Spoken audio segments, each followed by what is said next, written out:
All right. Hello. This is the Glyph. What the fuck is this? Have we gone too far? Yes. The answer is yes. Probably. I was sent this controller. This is a box type controller. And what this is that it's a combination of a box type controller for Melee using these buttons, these buttons, these buttons, and this button. And then it's a traditional hitbox layout here. So use these 8 buttons, jump with this button, and then these are directionals. Like that. Yeah, it's a crazy controller, and the main feature is that you can like mod this however you want. Let me plug it in. That's like LEDs. First impressions, like outside of this, I played with this a little bit, is that switches feel fine. They don't feel amazing, I wouldn't say, but they feel fine. They're like stock switches. Caps are pretty good. You can double tap them. They don't feel flimsy. They don't seem to fall out. This back, like, it's pretty light. Sits decently well on your lap. Like, it's not moving too much. I think the biggest problem I have with this, just like on a first impressions, is one, it looks fucking horrible because it has so many buttons, right? And two, I think this background art is really bad. And I also think this behind just kind of looks weird. I'm not sure what kind of aesthetic they were going for, like Y2K or whatever, but I think it kind of doesn't hit. I've seen like other versions online, I think. Yeah, so like I think this one looks better. And this is a good display of this where like you can swap, right? But then you can also, it will highlight which buttons you can use.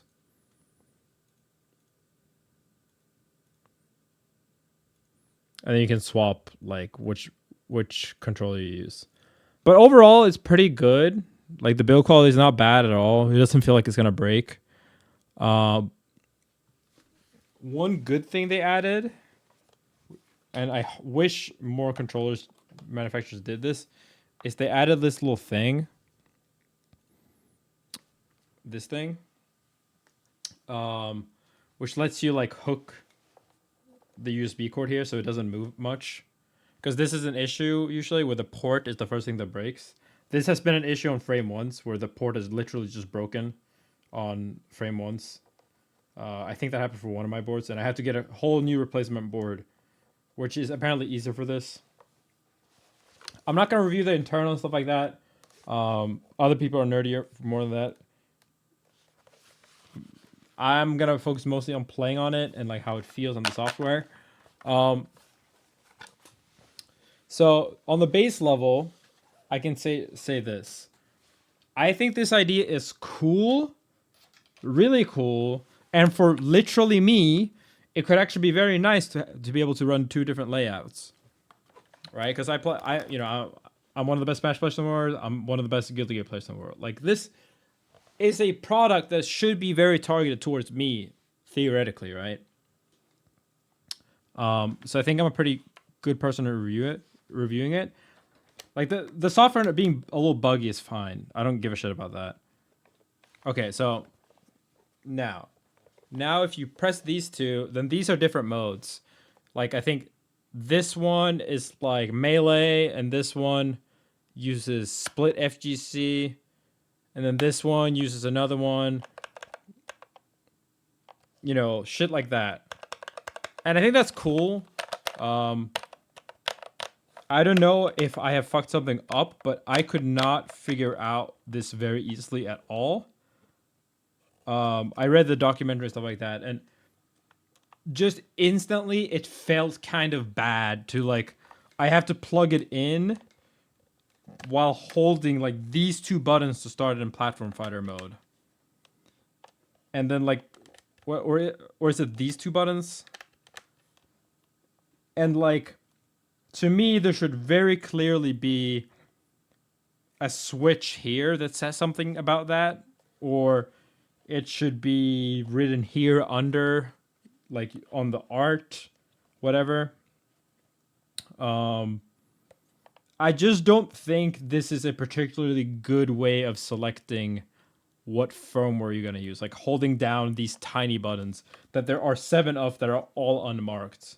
For me, owning multiple sticks, it's easier for me to just pick up my other stick.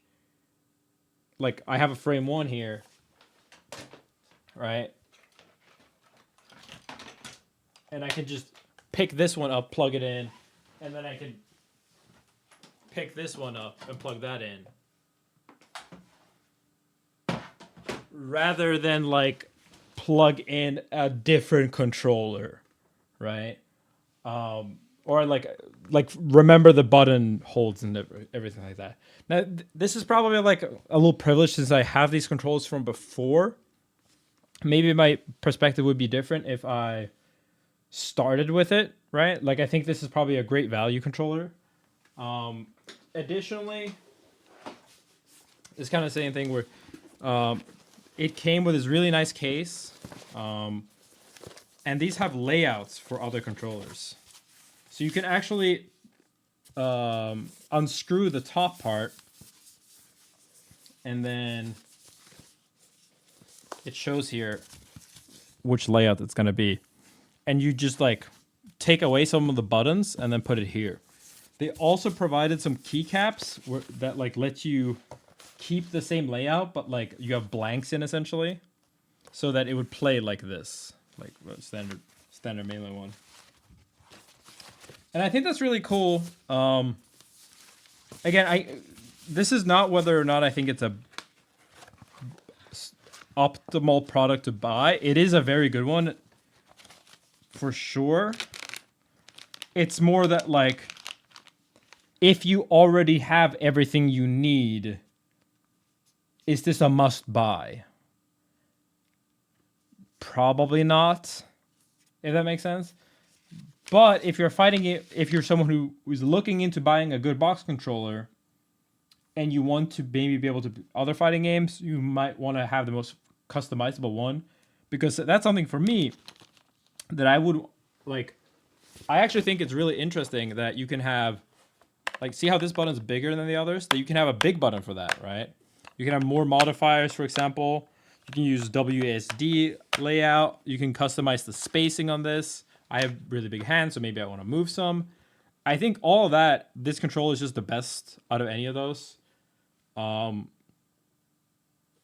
that ultimately comes down to, like, do you care about that? And I'm not sure how many people do. But that's not really a critique for me. If you are one of those people, I definitely think you should check out the Kickstarter.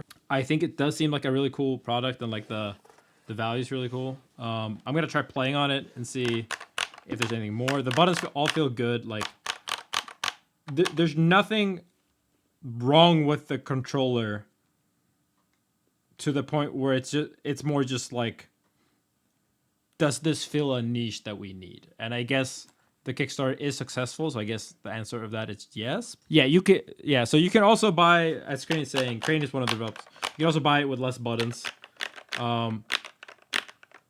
For me personally, I would actually not like. I'm pretty unique in this, but I would actually never really play on the normal layout. Now I can display what I'm doing, right?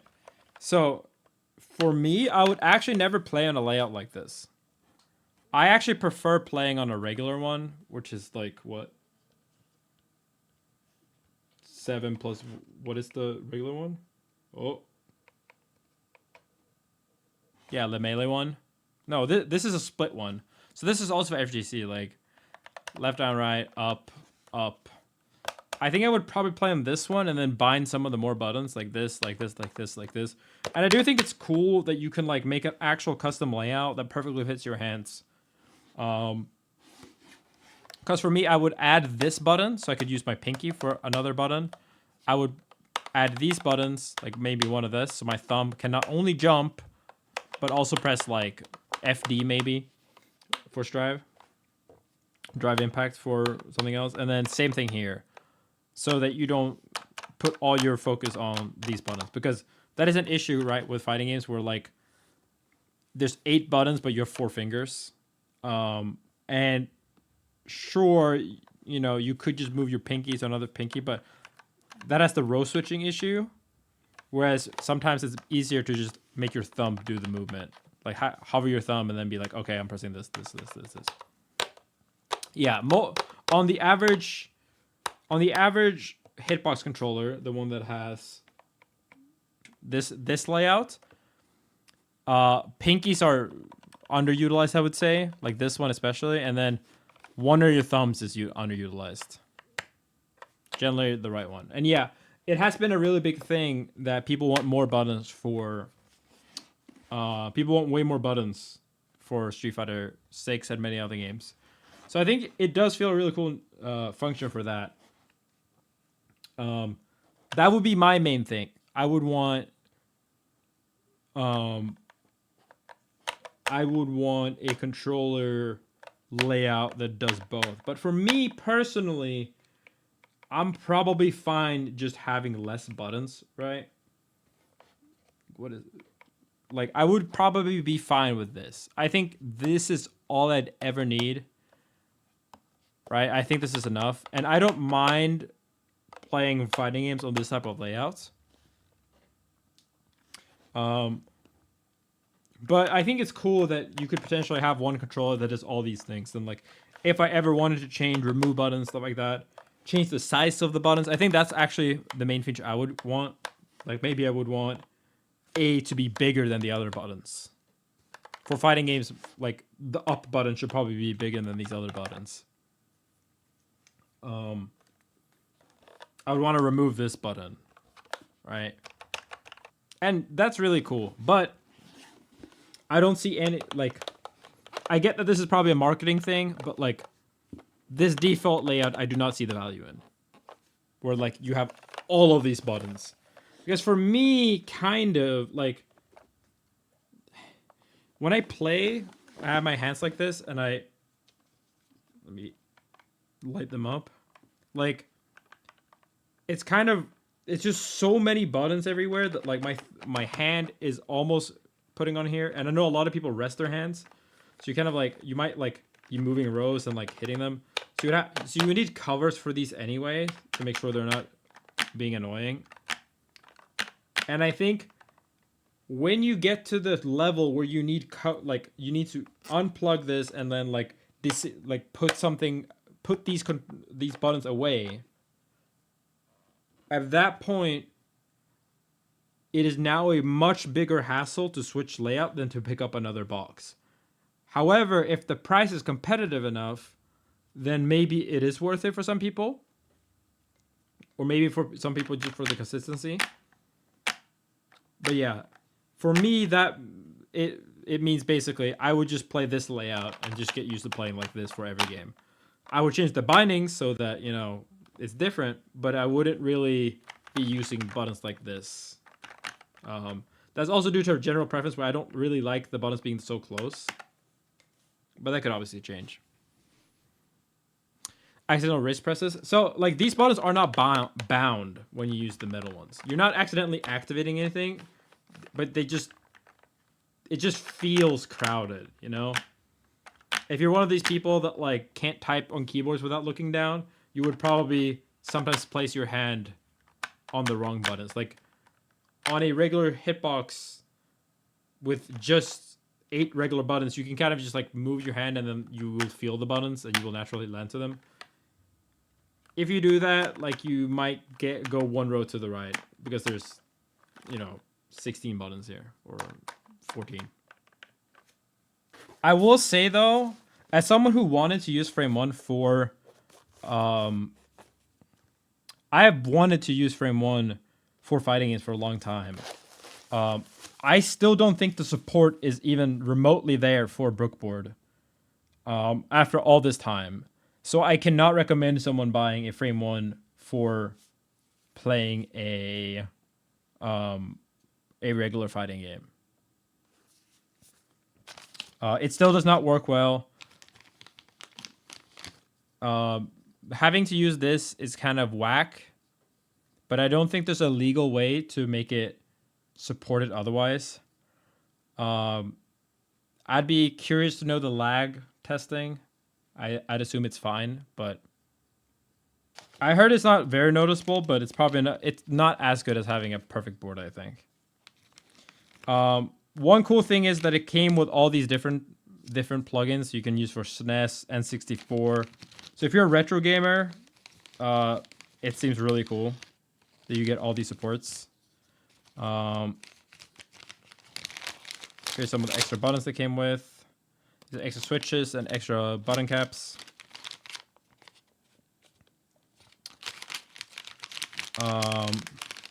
One cool stretch goal I saw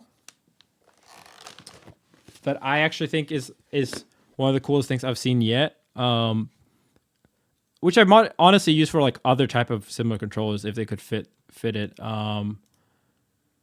Is, let me look it up. Limit. Yeah, so this, like having buttons like this, I think is really cool. Where you could have like a bigger, like a different shape while still being able to press them. I don't know how this would feel though.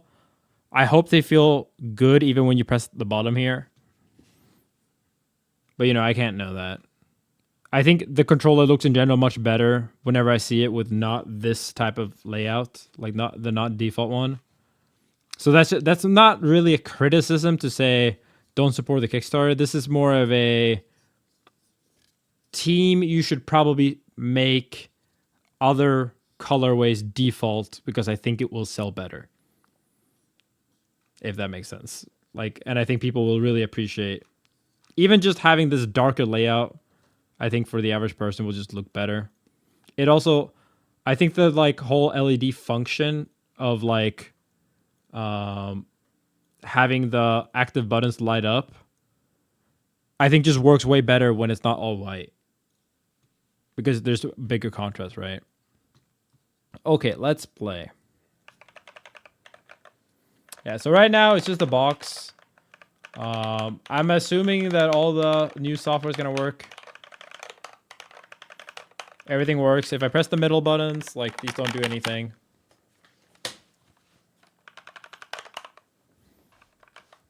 You can hear the buttons. They're not amazing sounding, I think.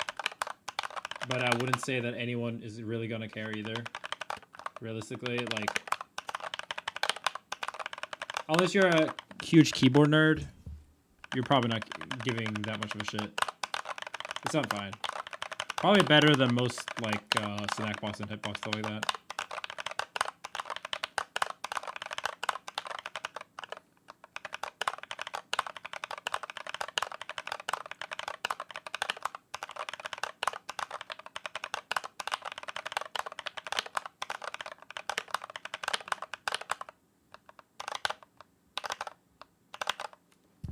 If you're a keyboard nerd, you're changing the switches. Well, if you change the switches, then you're gonna run into other issues, right? Where like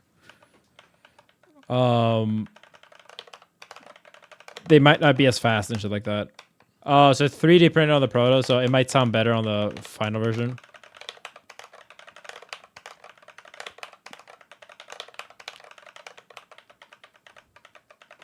They're factory loop. I see.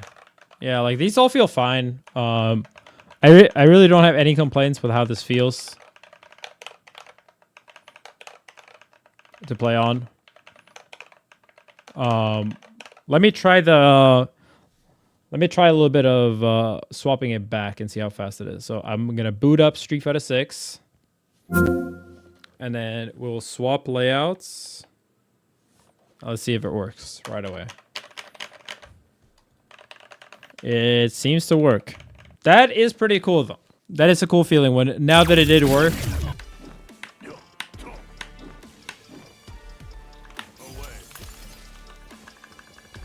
Yeah, none of the other buttons do anything. Again, I just feel like there's a lot of buttons, so that like it feels a little cramped. You can probably get used to this, but yeah. Has neutral SOCD here. That's cool to see that it has different. It already has support for different SOCDs depending on layout.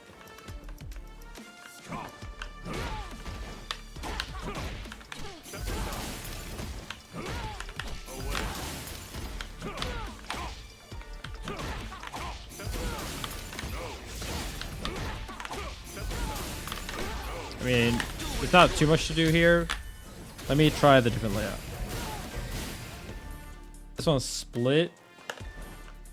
Now, it's these buttons are the ones that work instead. I wish there was, and I think this should legitimately maybe even be default supported, where it's just like, or at least you should make a easy version for it, where it's basically this version, which is the split one, but you make this, and then like maybe one of these into actual buttons that you can use, because you can for the bindable ones, I fucking forget which one the bindable ones are.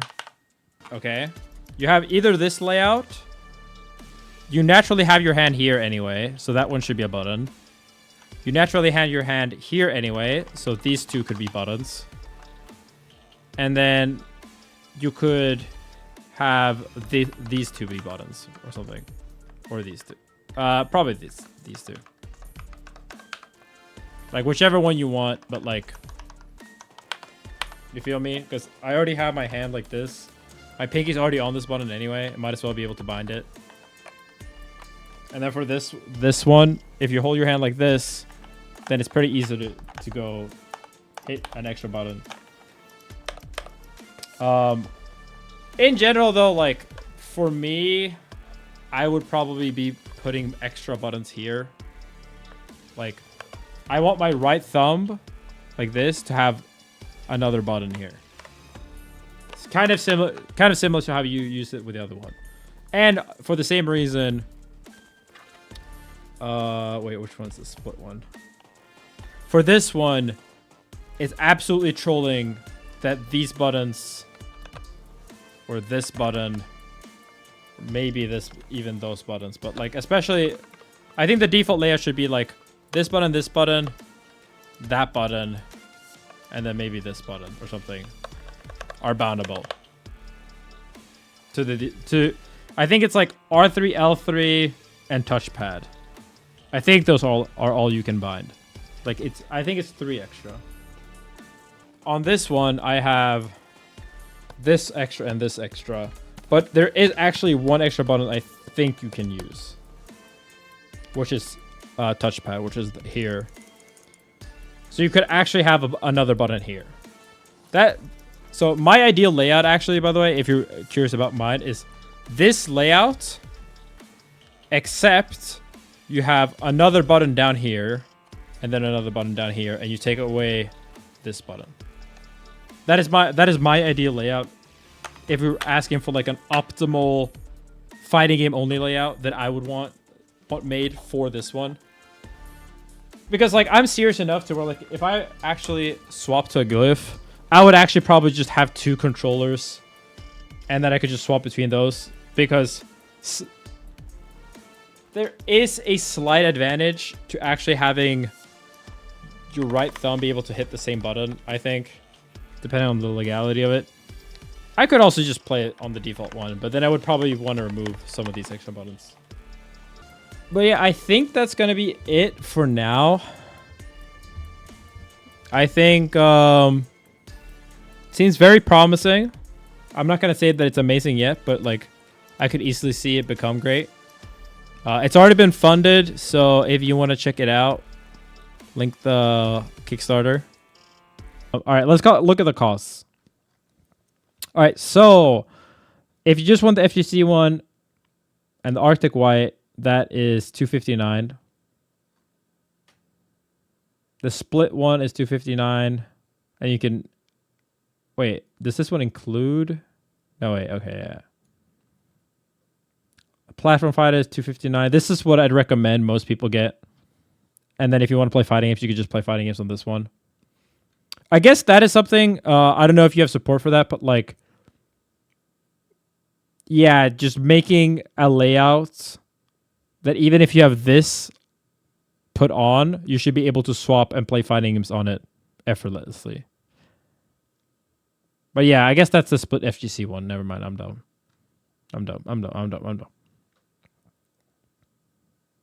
Oh, so the full set is not actually more. I see. Okay. That's interesting. The Elite one has like more colorways, I think. This is the bag, layout pack. And these are like $40 each. By the way, it's fucking Swedish crowns. I don't think the internals are gonna break, etc. The main issue is that if you want to play this on PS5, you do need a wingman, Brook FGC, and these ones are not always in stock. 50 to 60, okay. Yeah, the problem is that these are usually not in stock. How much is a snack box? Yeah, I mean, it's literally the same price. So yeah, I think that the price is absolutely value. We'll see if this goes up in the future. Yeah, getting this one is definitely what I recommend.